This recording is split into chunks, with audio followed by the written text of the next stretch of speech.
आपण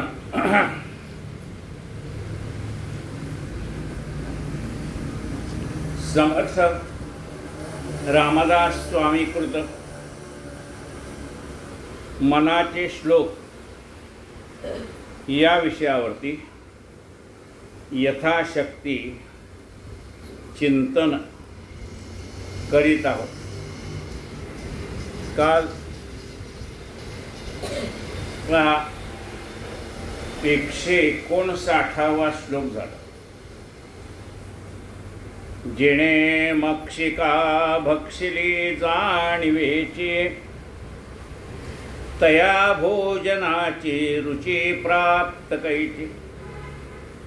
अहम भावजा मानसीचा विरेना तया अन्नपोटी तया ज्ञान हे अन्नपोटी जिरेना. ज्याप्रमाणे एखाद्या माणसाच्या जेवणामध्ये चुकून माशी गेली, मुद्दाम खाल्ली का, पण अन्नाबरोबर चुकून गेली तर त्याला उलटीहून अन्न बाहेर पडतं. तसंच ज्याला जाणीव झाली, कशाची जाणीव झाली, हे सगळं नाशिवंत आहे. याच्यात गुंतून आपल्याला मोक्ष मिळणार नाही. वाढून ठेवलेला प्रपंच आपल्याला करायचाच आहे. जे काही आपण मागच्या जन्मात केलेली पाप पुण्यकर्म आहेत ती भोगायचीच आहेत. त्यामुळे त्याला सुख भोगण्याचाही काही मोठं कौतुक आहे असं वाटत नाही, दुःख भोगण्याचं दुःख होत नाही. तो म्हणतो हे माझं प्राप्त नाही, याप्रमाणे मला हे सगळं भोगावं लागणार आहे. सुखही भोगावंच लागणार आहे, दुःखही भोगावंच लागणार आहे. म्हणजे असं कसं सुख दुःख भोगावं लागतं? आता ज्ञान झाल्यानंतर ते गेलं पाहिजे ना सगळं, नाही म्हणाले. जोरात वारा सुटला होता, त्यामुळे झाडाची पानं सळ सळ सळ सळ सळ सळ हिंदोळ्या देत होती. वारा थांबला तरी त्याला त्या झाडाला, हिंदोळ्याला, त्या फांद्याला जो काही वेग आलेला होता तो शांत व्हायला वेळ लागेल का नाही? तसं ज्ञान प्राप्त झालं तरी ह्या सुखदुःखाचे झपेटे आपल्याला भोगावे लागणार आहेत, हे कळायला थोडा वेळ लागतो. म्हणून असं म्हणले जेणे मक्षिका भक्षिली जाणीवेची. ज्याने आपल्याला सगळं कळतंय, हा ज्याचा भ्रमच नाहीसा झालेला आहे, त्याने काय केलंय, जाणीव गिळून टाकली. पण त्याला एक कळलं, जाणीव नेणीव भगवंती नाही. त्या देवापुढे जाणीवे चालणार नाही, नेणीवे नाही. मग ही जाणीव ठेवून मी काय करू? जे काय घडायचंय ते भोगावं लागणार. देव फार तर पर्सेंटेज कमी करेल, दुःखाचं पर्सेंटेज कमी करेल, सुखाचं थोडं वाढवेल. अगदीच बाबा जाणार होता, पण म्हटले नातेवाईक तेवढं हो द्या तो, मग तेवढं त्याने एक्सटेन्शन दिलं. हा भाई सगळं एकदा भेटून जाऊयात मग जाईल. म्हणजे सुखामध्ये थोडी वाढ केली, दुःखामध्ये दुःख कमी केलं. अख्खा गाडीच्या खाली जायच्या वेळी हातपाय तुटण्यावर भागलं. जेणे मक्षिका भक्षिली जाणीवेची. ज्याला आता जाणीव काही कामाची नाही, लक्षात आलं. कारण हा परमात्मा तर्काने सापडत नाही, वेदाने सापडत नाही, कशालाही अजून काही कळलेलं नाही. शास्त्र भांडतायत त्याच्याबद्दल. वेदा नाही कळला अंत पारत्या. वेदा नाही कळला नाही, शास्त्रार्थामध्ये भांडतायत. मग त्याच्यापेक्षा आपण मोठे का? मग आपली जाणीव तिथे काय कामाची आहे? म्हणून त्यांनी जाणीव गिळून टाकली. जाणीव गिळून टाकल्यामुळं काय झालं, या सुखदुःखामध्ये जे मन हिंदोळ्या खात होतं ना, ते शांत झालं. जेणे मक्षिका भक्षिली जाणीवेची तया भोजनाची रुची प्राप्त कैची. अहम भावजा मानसीचा विरेना तया ज्ञान हे अन्नपोटी जिरेना. अहम भावजा मानसीचा विरेना. ज्याच्या मनातला अहंकार अजून नाहीसा झालेला नाही, तया ज्ञान हे अन्नपोटी जिरेना. कीर्तन करा सांगतो, प्रवचन करा सांगतो, तुम्हाला काय कळतंय? मला माहिती आहे.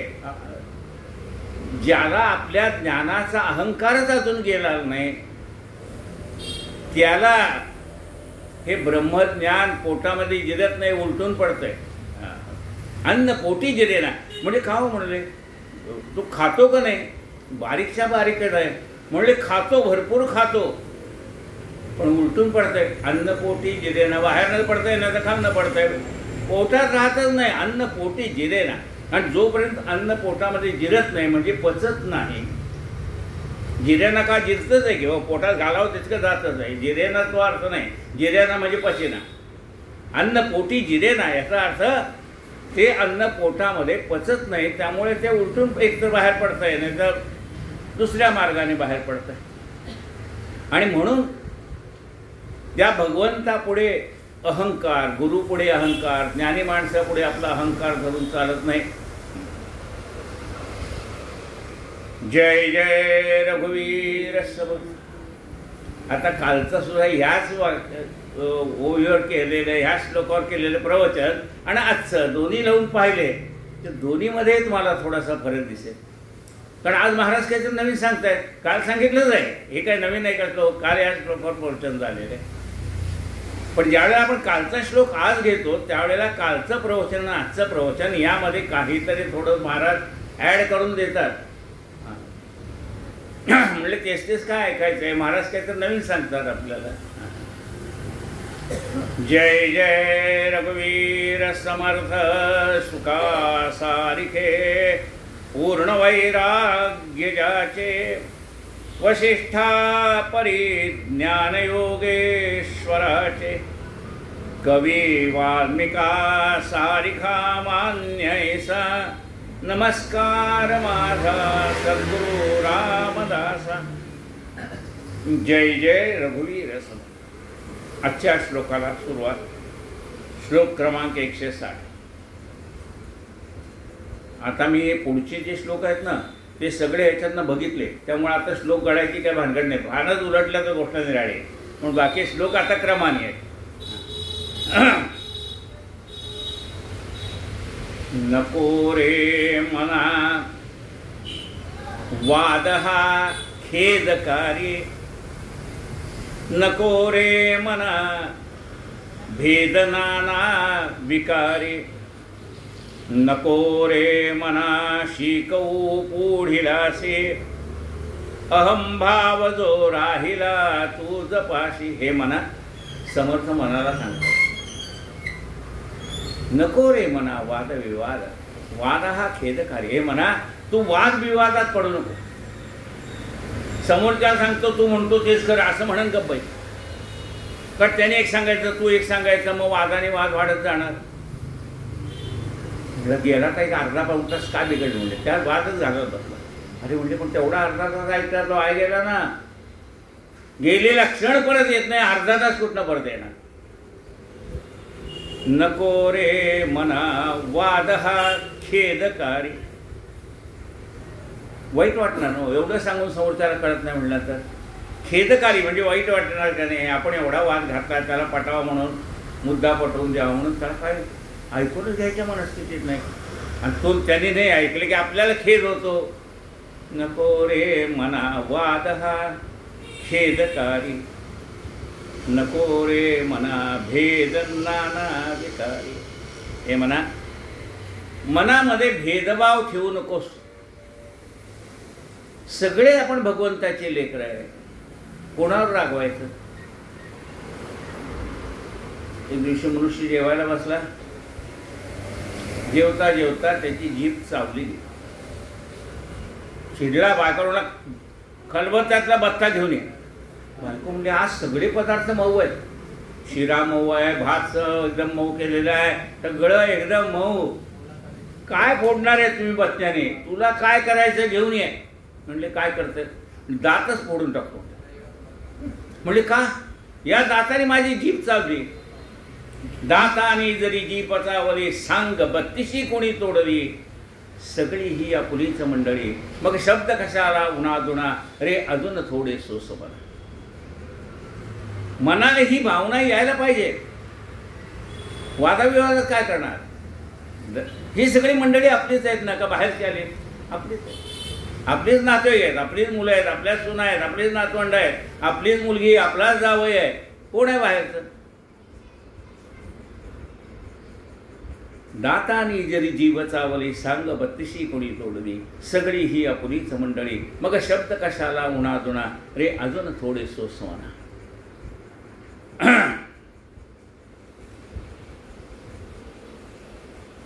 नको रे मना भेद नाना विकारी. भेदभाव करू नको. लेकीला 1000 रुपयाची साडी आणि सुनेला 500 रुपयाची साडी असं चालेल का हो? भेदभाव नाही चालणार. जेवढं लेकीला केलंय तेवढंच सुनेला. बरोबर आहे का नाही? तर मग सून सांगते अहो तुम्ही लेकीला पाटण्या केल्या होत्या तिच्या वाढदिवसाला, माझा हात कामच आहे मलाही करा. भेदभाव चालेल का? प्रपंचात चालत नाही तर परमार्थात कुठला चालणार? प्रपंचात जर भेदभाव चालत नाही परमार्थात भेदभाव कसा चालेल? नको रे म्हणा भेद नाना विकारी. नको रे म्हणा शिकवू पुढील असे. हे म्हणा तू दुसऱ्याला उपदेश करत बसू नको. तो का सांगे ब्रह्मज्ञान आपण कोरडे पाषाण असा होऊ नकोस. नको रे म्हणा शिकवू पुढील असे. काय झालं ना शिकवायला? त्याचं चुकतं सांगायला नको. नको रे मना शिकवू पुढील असे. अहंभाव जो राहिला तुझ पाशी. तुझ्या मनामध्ये अहंकार आहे, सगळ्यांनी माझं ऐकलं पाहिजे. अहंकार तुझ्या आडवा येतोय ना. अहंभाव जो राहिला तुझ पाशी. जय जय रघुवीर समर्थ. अहंता गुणे सर्व ही दुःख होते मुखे बोलिले ज्ञान ते व्यर्थ जाते. सुखी राहता सर्व ही सुख आहे अहंता तुझी तुझी शोधून पाहे. हे म्हणा हा जो अहंकार आहे तो जोपर्यंत तू सोडत नाहीस. मी घरातला मुख्य म्हणजे माझं सगळ्यांनी ऐकलं पाहिजे नाही, अहंकार आहे. अहंता गुणे सर्वही दुःख होते.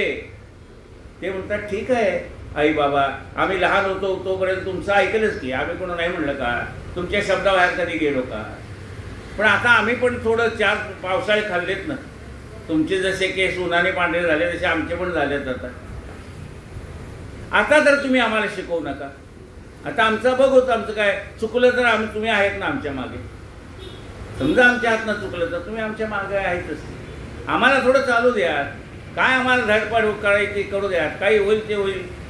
आम्ही थोडं आम्हाला थोडं आणखी यातनं काही शिकायला मिळेल. अहंता गुणे सर्वही दुःख होते मुखे बोलले ज्ञानच व्यर्थ जाते. आपण बोलल्यासारखं स्वतःच वागलं नाही तर बोललेलं ज्ञान व्यर्थ गेले का नाही. एक बाई एका सत्पुरुषाकडे गेली. म्हणले बाबा महाराज आमचं ते पोरगं बघा सारखं गोड खात आहे. त्याला सांगा गुळ शरीराला चांगलं हिमोग्लोबिन वाढवतं. ते बरोबर आहे म्हणाले, पण ते सारखं खाल्लं तर अहितकारक आहे ना. थोडं खाल्लं तर ठीक आहे, ते शरीराला आरोग्यदायक आहे, पण जास्ती खाल्लं तर ते त्रासदायक आहे. महाराज म्हणले बाई तुम्ही सांगता ते आता मला पण पटायला लागलंय. काय जास्ती खाल्लं तर अहितकारक आहे हे मलाही पटायला लागलंय. तुम्ही असं करा ना पुढच्या आठवड्यात या, पुढच्या रविवारी या, म्हणजे मी सांगतो तुमच्या मुलाला. झालं आज बाई 8 दिवसांनी पोराला घेऊन आली. म्हणजे सांगा माझ्या पोराला गुळ खाऊ नको.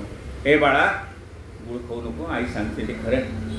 थोडा खा पण जास्ती खाल्ला तर तो शरीराला अपायकारक आहे. बाई मुली एवढंच वाक्य सांगायला 8 दिवस कशाला घेतले. हा तुम्ही परवा मागच्याच रविवारी सांगितलं असतं पोराला की बाबा गुळ खाऊ नको. इकडे आवडतं त्या पोराला जाऊ द्या तिकडे. मी खात होतो गुळ. जोपर्यंत मी सोडत नाही तोपर्यंत मला लोकांना सांगायचं काय अधिकार आहे. मुखे बोलले ज्ञान ते व्यर्थ जाते. सुखी राहता सर्व ही सुख आहे अहंता तुझी तूची शोधोनी पाहे. अरे तुला सुखात राहता आलं तर त्यात सुख आहे. तूही स्वतः सुखी राहत नाही, लोकांना सुखी राहू देत नाही. बरोबर आहे ना.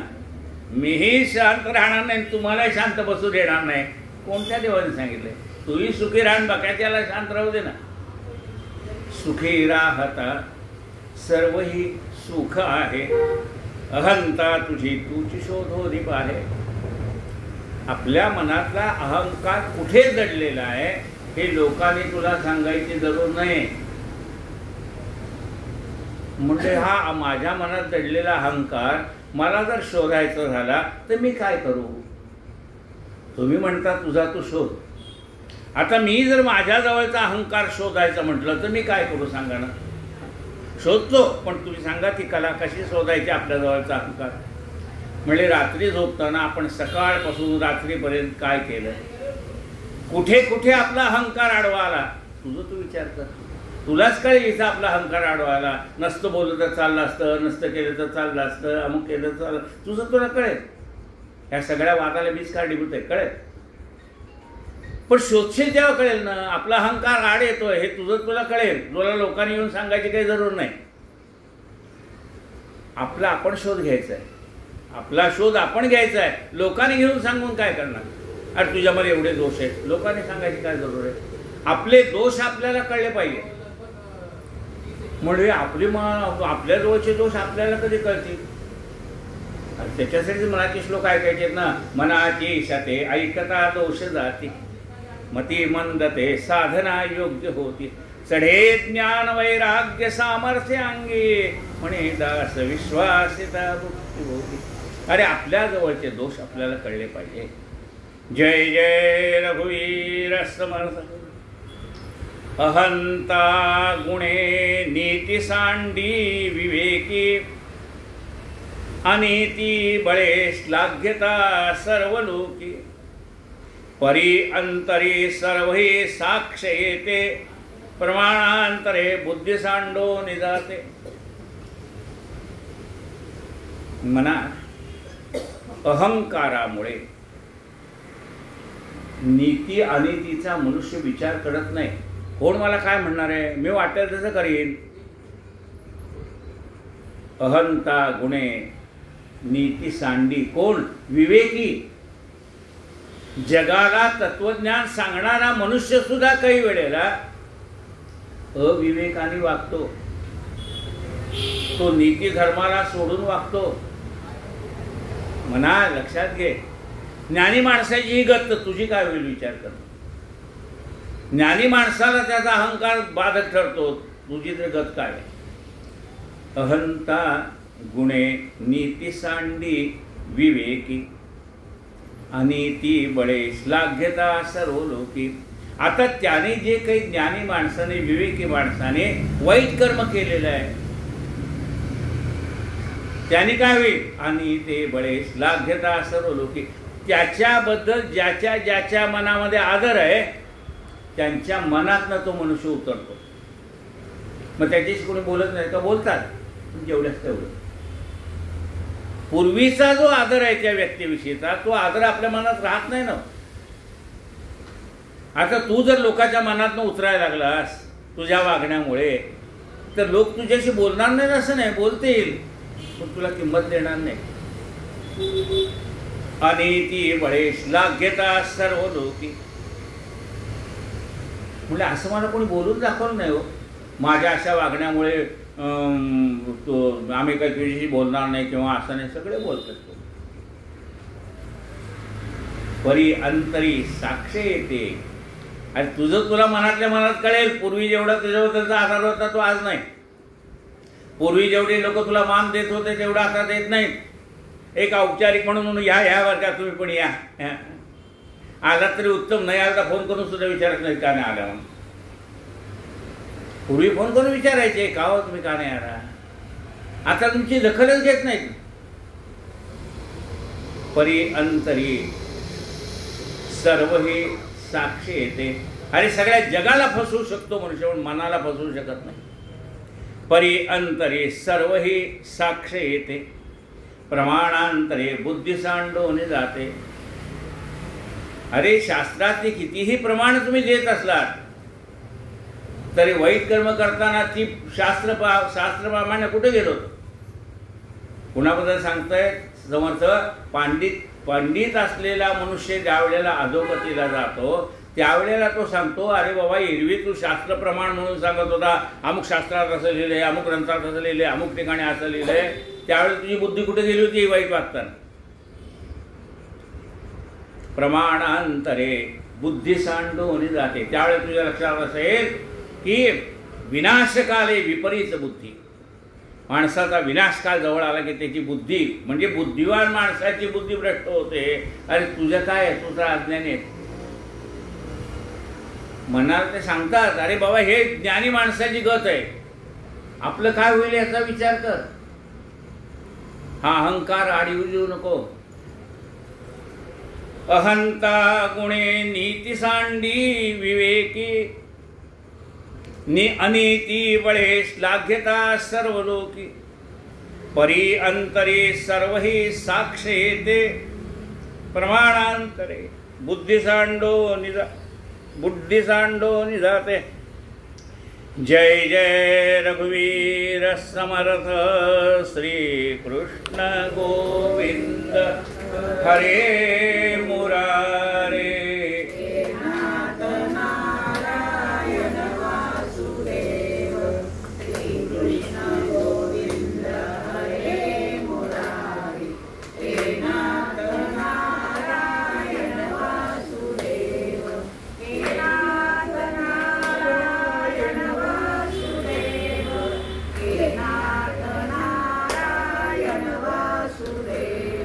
श्री कृष्ण गोविंद हरे मुरारे.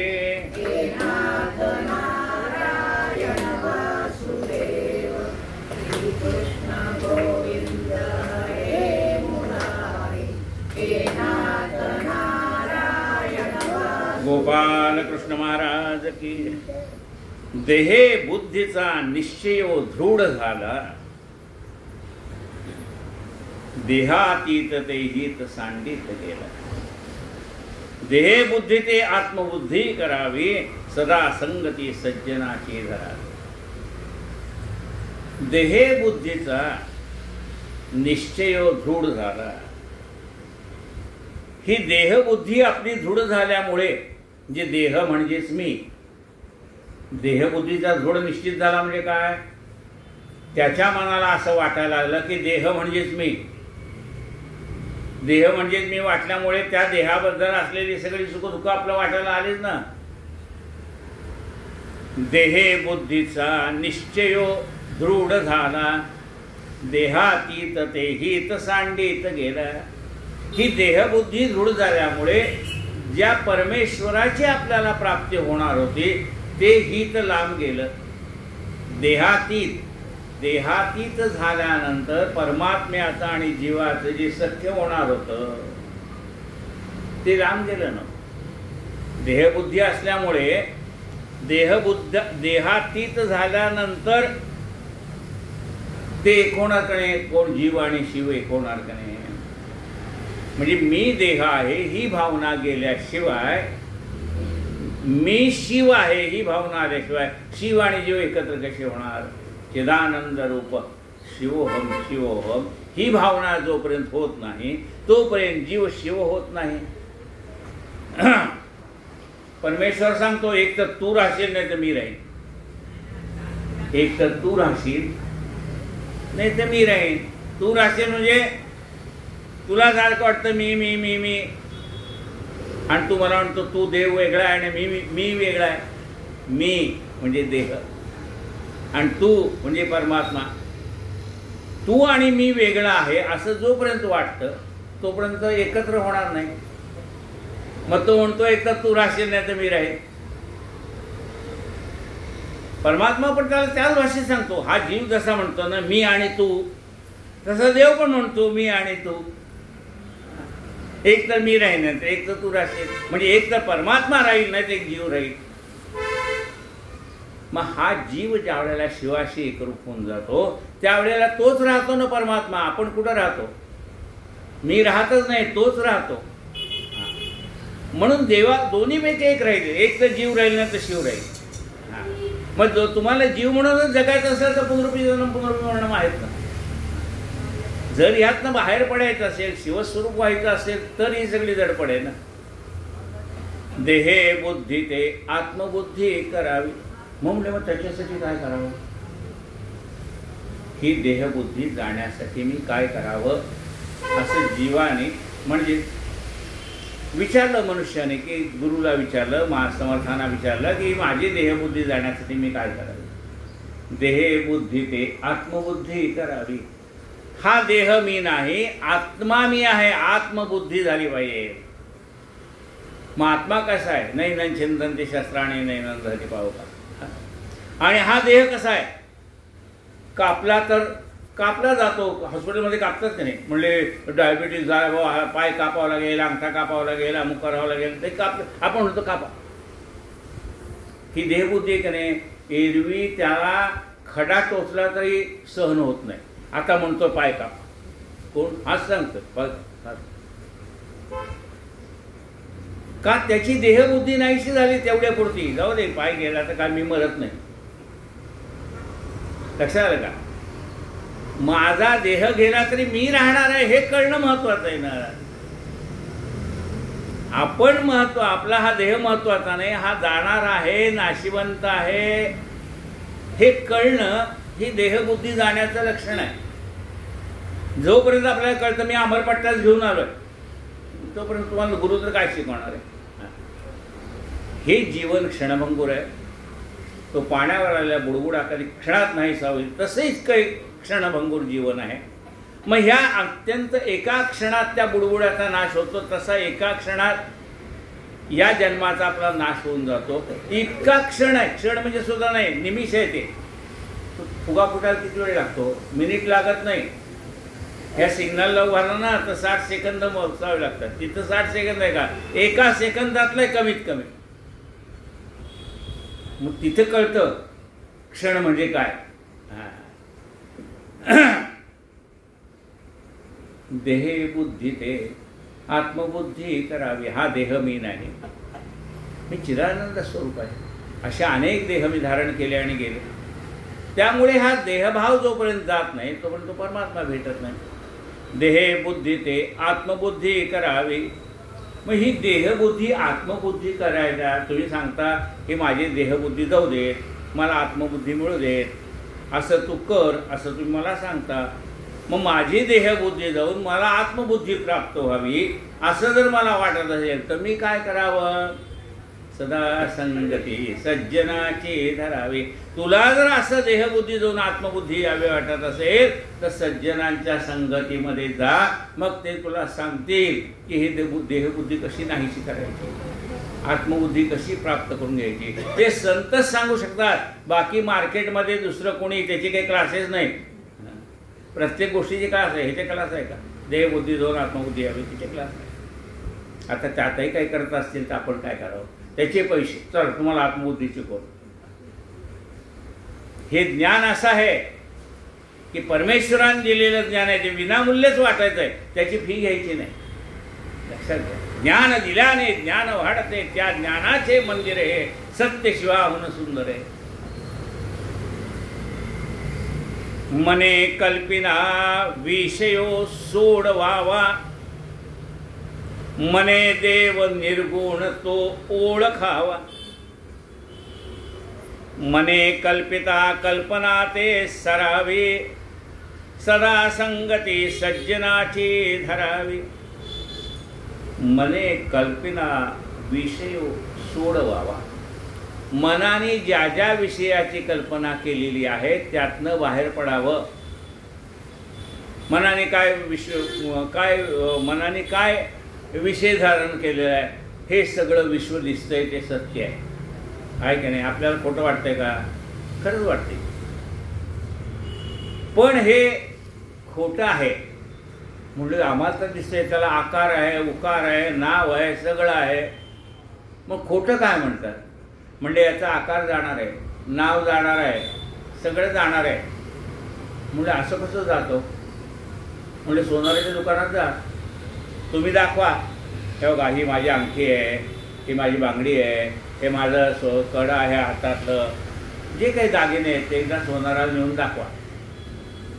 सोनार म्हणतो हे जर मी मुशीत टाकले याचा अंगठीचा आकार नाहीच होईल, अंगठी हे नाव नाहीच होईल, मग काय राहील? फक्त प्युअर सोनं राहील. तसं हे जे जे आकाराला आलंय ते नाश पावणार आहे, पुन्हा त्या मूल तत्वामध्ये विलीन होऊन जाणार आहे.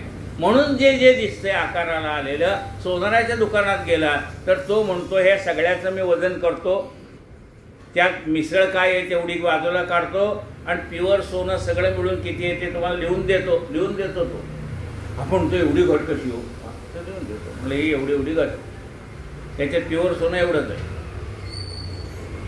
तसे संत सांगतात हे सगळं बाबा, सगळं आकाराला आलेलं आहे ना ते नाही. मने कल्पिला विषयो सोडवावा. मनाने काय कल्पना केली आहे, मी आहे म्हणून माझा प्रपंच चाललाय, हो मी गेलो तर काय होईल, जाऊन बघ, काहीही अडत नाही तुझ्या वाचून जगात. नुकताच जन्माला घातलं मुलाला आई गेली तर त्या जीवाचं काय अर्थ आहे का? तुमची तर मुलं मोठी झाली आहेत, नातवंड आहेत, तुम्ही गेल्यावर काय अडणार आहे जगात? उगी आपल्याला वाटतं मी आहे म्हणून चाललंय, काय झालं, हुशारी करू नको म्हणले, जाऊन बघ काय. मने कल्पिला विषयो सोडवावा, मने देव निर्गुण तो ओळखावा. आपल्यालाही जी देवाची निराळ्या आकृत्या दिसतात, एवढूशा गणपतीपासून, म्हणजे कशावर काढला एवढूशा गणपती, म्हणजे तांदळावर काढलेला आहे, म्हणजे एवढूशा गणपतीपासून 50 फूट उंच मूर्तीपर्यंत गणपती, म्हणजे हे देवाचे आकार आहेत, त्या देवाची नावं आहेत. पण खरा देव पाहायचा असेल तर तो निर्गुण निराकार आहे. पण निर्गुणाची उपासना आपल्याला करता येत नाही, म्हणून आपण सगुण मूर्ती करतोय. हे लक्षात येऊन सगुणाची पूजा करावी, पण निर्गुण ओळखावं. हरिः ओम सहस्रशीर्षा पुरुष सहस्राक्ष सहस्रपात. हे परमेश्वरा, तुला हजारो पाय आहेत, हजारो हात आहेत, हजारो डोळे आहेत, हजारो मस्तक आहेत. तुझ्या 1000 मस्तकातली ही जी देवाची मूर्ती पुढे घेतलेली आहे ना ती, किंवा मी घे, तुझाच आहे ना अंश मी. तुझ्या 1000 मस्तकापैकी हे माझं एक मस्तक, तुझ्या 1000 डोळ्यापैकी हे माझे 2 डोळे, तुझ्या 1000 हातापैकी हे माझे 2 हात. म्हणजे माझ्या पुढे जी मी मूर्ती घेतली ती 2 हाताची असेल, षडभुज असेल, 18 हाताची लक्ष्मी देवी असेल, जी काय असेल ती माझ्या पुढे घेतलेली आहे ना, त्या 1000 हातापैकी हे 18 हात आहेत, त्या 1000 हातापैकी 6 हात आहेत. 3 शिरे 6 हात तया माझा दंडवत. त्या 1000 हातापैकी ह्या मूर्तीला 6 हात आहेत, त्या 1000 हातापैकी या मूर्तीला 4 हात आहेत, त्या 1000 हातापैकी या मूर्तीला 2 हात आहेत, त्या 1000 मुखापैकी या मूर्तीला 1 मुख आहे म्हणा, किंवा दत्ताची मूर्ती असेल तर 3 मुख आहेत, षडार कार्तिक स्वामीची मूर्ती असेल तर 6 मुख आहेत, शंकराची असेल तर 5 मुख आहेत शंकराला. आपण 1 मुखी शंकराची पूजा करतो, तो पंचानन. त्या पंचानन हय वाहन सुरभूषित लीला. 5 मुख असलेलं आहे पंचानन. आनन म्हणजे मुख. पंचानन हय वाहन, घोड्यावर बसले, नंदीवर बसलेला आहे. इथे खंडोबा घोड्यावर बसलेला आहे. मग असे ज्या तुझ्या 1000 डोक्यापैकी ही 1 डोकं असलेली मूर्ती माझ्याकडे, तुझ्या 1000 हातापैकी 2 हात असलेली, 4 हात असलेली, 6 हात असलेली, 18 हात असलेली मूर्ती माझ्या पुढे. मला त्या 1000 हाताची पूजा करता येत नाही, पण याची मी करू शकतो. म्हणून मला देवाची पूजा करायची, देव आहे हे सगळं खरं आहे, पण खरा देव कोण आहे हे जर बघायला गेलं तर तो निर्गुण निराकार परमात्मा आहे, ज्याची आपण पूजा करू शकत नाही. कासयाने पूजा करू देवराया, सांग मला कशाने पूजा करू? ही पृथ्वी तू निर्माण केली, झाडं तू निर्माण केली, फळं तू निर्माण केली, सगळं तुझे, कशाने तुझी पूजा करू सांग? कुठे कुठे शोधू तुला, तुझे अनंत देव्हारे. मने देव निर्गुण तो ओळखावा. हे मना, मूळ परमात्मा निर्गुण निराकार आहे हे मनामध्ये पूर्ण खात्री करून घेऊन मग तुझ्या पुढे जी मूर्ती असेल त्या मूर्तीची पूजा कर. त्या नावाने त्या देवाला हाक मार. रविवारी खंडोबाला हाक मार, सोमवारी शंकराला हाक मार, मंगळवारी देवीला हाक मार, बुधवारी पांडुरंगाला हाक मार, गुरुवारी दत्ताला हाक मार, शुक्रवारी देवीला हाक मार, शनिवारी मारुतीला हाक मार, रविवारी खंडोबाला हाक मार. कुठे ज्या ज्या स्थळी हे मन जाय माझे, त्या स्थळी हे निज रूप तुझे. मी ठेवितो मस्तक ज्या ठिकाणी, ते तुझे सद्गुरूप आहे. पण माझं मस्तक ज्या ठिकाणी राहील त्या ठिकाणी हे भगवंता तुझे पाय आहे. मने देव निर्गुण तो ओळखावा, मने कल्पिता कल्पना ते सरावी, सदा संगती सज्जनाची धरावी. मनाला हे कल्पना करण्याची सवय आहे. आपण म्हणतो मनाचे मांडे, मनाचे उघडणे. ते म्हणले हे सगळे ह्या म्हणले आता मला इतक्या वर्षाची सवय मनामध्ये नाना प्रकारच्या कल्पना करण्याची. असं होईल का नाही, असं झालं तर असं होईल, तसं झालं तर अशी सारखी सवय हो म्हणले मला. ही अशी मनाची सवय कशी मोडायची? ही माझी मनाची सवय म्हणजे कल्पना करण्याची, ही जी माझ्या मनाची सवय आहे ती मोडावी अशी माझी इच्छा आहे. समर्थ मी काय करू सांगा? सदा संगती सज्जनाची धरावी. सज्जनांच्या संगतीत गेला की तुला हे मनात असलेले सगळे विषय कसे सोडवायचे ते सांगते. परमात्मा निर्गुण निराकार कसा आहे ते सांगते. नाना प्रकारच्या कल्पना किती भ्रामक आहेत ते संत तुला समजावून सांगते. म्हणून तू संतांना शरण जा. कायेन वाचा मनसेंद्रियर्वा बुद्ध्यात्मना वा प्रकृती स्वभावात्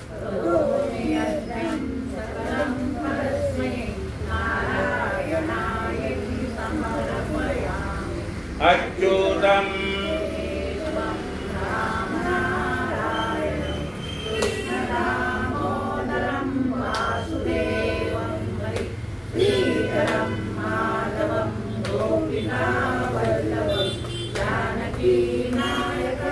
रामचंद्रं भजे.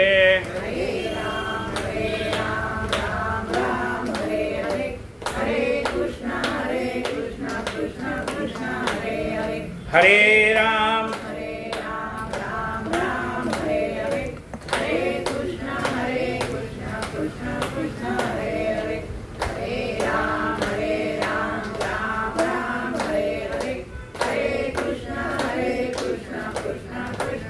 गोपाल कृष्ण भगवान की जय. आरती